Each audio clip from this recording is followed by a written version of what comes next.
நீங்கள் ஏற்கனவே வீடு கட்டி இருந்தாலும் இல்லை இனிதான் வீடு கட்ட போகிறனாலும் இந்த செட்டப் வந்து நம்ம வீட்டில் இருக்கணுங்க. அந்த அளவுக்கு ரொம்பவே முக்கியமான வீடியோ தான் இது.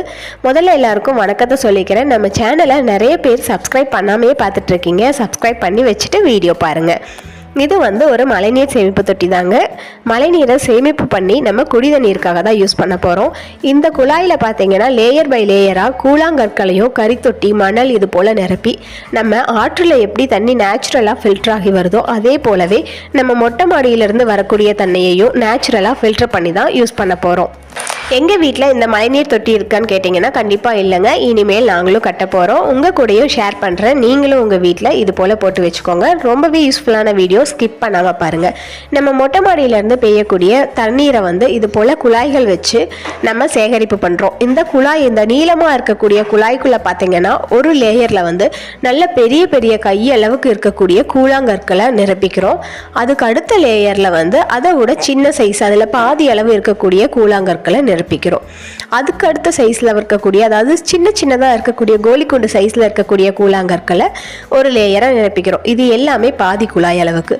மீதி பாதி குழாய் அளவுக்கு பார்த்தீங்கன்னா கரித்தொட்டி, அதாவது சார்கோல்னு சொல்லக்கூடிய இந்த தேங்காய் தொட்டியை எரித்து வரக்கூடிய கரித்தொட்டிகளை வந்து நிரப்புறோங்க.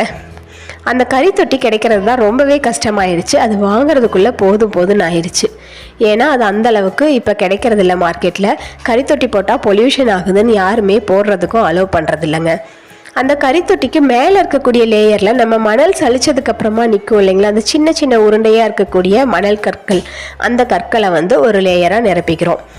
இப்போ நம்மளுடைய மொட்டை மாடியில் பெய்யக்கூடிய மழை தண்ணீர் வந்து இதில் அப்படியே கலெக்ட் ஆகும். இப்போ மொட்டை மாடியில் பாருங்கள், சுத்தமாக பெயிண்ட் அடிக்காமல் இருக்காங்க. ஏன்னா ஒரு வருஷத்துக்கு முன்னாடி பெயிண்ட் அடித்து அந்த பெயிண்ட் எல்லாமே அப்படி, அதாவது 10 எடுத்துக்கிட்டு வந்துருச்சுங்க. அந்த பெயிண்ட் எல்லாமே என்ன பண்ணுச்சுன்னா மேலே போய் ஒரு லேயராக ஃபார்ம் ஆகி தண்ணியை வந்து உள்ளே போக விடாமல் ஸ்டாப் பண்ணிடுச்சு. அதுக்கப்புறமா அது ஃபுல்லாக க்ளீன் பண்ணி விட்டாங்க. இது ஒரு சின்ன மிஸ்டேக் நடந்துருச்சு, அதனால உங்கள் கூட ஷேர் பண்ணுறேன். நீங்கள் மொட்டை மாடியிலேருந்து இது போல் தண்ணி போகும்போது ஒரு ஃபில்டர் வச்சுக்கோங்க. அப்படி இல்லைன்னா white colour cool tail use பண்ணியிருந்தீங்கன்னா நீட்டாக கூட்டி சுத்தமாக வச்சுக்கிட்டிங்கன்னா உங்களுக்கு தண்ணி போக வசதியாக இருக்கும். இல்லைன்னா நீங்கள் பெயிண்டெல்லாம் எதுவுமே அடிக்காமல் விட்டுருங்க. இது போல் நம்ம மாடியிலிருந்து பெய்யக்கூடிய தண்ணீர் எல்லாமே ஒரு குழாய் வழியாக இது போல் கனெக்ட் பண்ணி அந்த பெரிய குழாய்க்கு விட்டுருக்கோங்க. நீங்கள் வீடியோவில் பார்த்துட்ருக்கிறது எங்கள் அத்தை வீட்டில் இருக்கக்கூடிய மழைநீர் தொட்டிங்க. அவங்களுக்கு கொஞ்சம் வருஷத்துக்கு முன்னாடி தீராத கால்வலி வந்துருச்சு. நடக்கிறதுக்கே ரொம்ப சிரமப்பட்டாங்க. அப்போ டாக்டர்ஸ் என்ன சொன்னாங்கன்னா, ஃபஸ்ட்டு வந்து சாப்பாட்டில் மாற்றத்தை செய்ய சொன்னாங்க. அதாவது சிறுதானியங்கள் வந்து கொஞ்சம் இடையில சேர்த்துக்க சொன்னாங்க. அதே மாதிரி குடிக்கிற தண்ணியையும் மாற்ற சொன்னாங்க. பியூரிஃபை பண்ண தண்ணியை குடிக்காமல் ஆற்று தண்ணி, கிணத்து தண்ணி இல்லை போர் தண்ணியை அப்படியே குடிக்க சொன்னாங்க. எங்கள் ஊரில் போர் தண்ணியெலாம் கொஞ்சம் உப்பாக தாங்க இருக்கும். அப்போ தான் எங்களோட ரிலேட்டிவ் ஒருத்தங்க என்ன சொன்னாங்க, இது போல் மலை தொட்டி போட்டுக்கோங்க, மழை தண்ணி குடிக்க நல்லா இருக்குன்னு சொல்லி. அதுக்கப்புறமா இந்த மலை தொட்டி போட்டதுக்கப்புறம் இப்போ அவங்க நல்லாவே நடக்கிறாங்க. உடம்பும் பார்த்திங்கன்னா நல்லா சுறுசுறுப்பாக இருக்குது. உடம்புக்கும் ரொம்ப நல்லதாக இருக்குது. இந்த மலை தொட்டி கனெக்ட் ஆகிருக்க பைப்லைன்லேயே கீழே பார்த்தீங்கன்னா ஒரு கேட் வால் வச்சுருக்காங்க. ஏன்னா கேட் வாலை அடைச்சி விட்டோம்னா அந்த பெரிய குழாய் வழியாக போய் நமக்கு ஃபில்டர் ஆகி ஃபில்டர் தண்ணி கிடைக்கும். இன்னொரு பக்கம் நமக்கு தொட்டி நிறைஞ்சிருச்சுன்னா தண்ணி எல்லாம் ஓவர்ஃப்ளோ ஆகும். அதனால நம்ம இங்கே கேட் வால் வச்சுக்கிட்டோன்னா எக்ஸஸாக இருக்கக்கூடிய தண்ணியை எக்ஸஸாக இருக்கக்கூடிய நேரங்களில் நீக்கி விட்டுக்கலாம். அதுக்காக தான் இந்த கேட் வாலுங்க. இப்படி இதிலேருந்து பியூரிஃபை ஆகிற எல்லா தண்ணியையும் இந்த நிலத்தொட்டியில் தான் ஸ்டோர் பண்ணுறாங்க. இது ஒரு 12,000 லிட்டர் அளவுடைய நிலத்தொட்டிங்க. அதாவது ஒரு சின்ன டேங்கர் லாரி அளவுக்கு இருக்கும். இடையில மழை பெய்யும் போது தொட்டி நம்பிக்கும். ஒரு குடும்பத்துக்கு நல்ல குடிதண்ணீருக்கு போதுமான அளவுக்கு இந்த சின்ன தொட்டியே போதுமானதாக இருக்குது. இதில் சைஸ் வந்து இந்த அளவுக்கு தான் போடணும்னு இல்லை. நான் எதுக்காக சைஸ் மென்ஷன் பண்ணியிருக்கேன்னா, ஒரு குடும்பத்துக்கு போதுமான அளவுக்கு இருக்குன்னு சொல்லியிருக்கேன். நீங்கள் உங்களோட யூஸருக்கு தகுந்த மாதிரி நீங்கள் தொட்டியை பெருசாகவும் சின்னதாகவும் போட்டுக்கலாம். அப்புறம் இன்னொரு முக்கியமான ஆச்சரியமான விஷயம் என்னென்னா, இந்த தொட்டியில் இருக்கக்கூடிய அந்த மழை தண்ணீர் இருக்குங்களா, ஃபில்டரான மழை தண்ணீர், அது வந்து 2 வருஷம் 3 வருஷம் ஆனாலும் ஒரு சின்ன புழு கூட உருவாகாது. அந்த அளவுக்கு சுத்தமான தண்ணியாக இருக்குது. அதே மாதிரி அப்படியே எடுத்து குடிக்கும்போது அவ்வளோ டேஸ்ட்டாக இருக்கும். சமையல் பண்ணும்போது அந்த சமையலுக்கு தனி ருசியே வருதுங்க.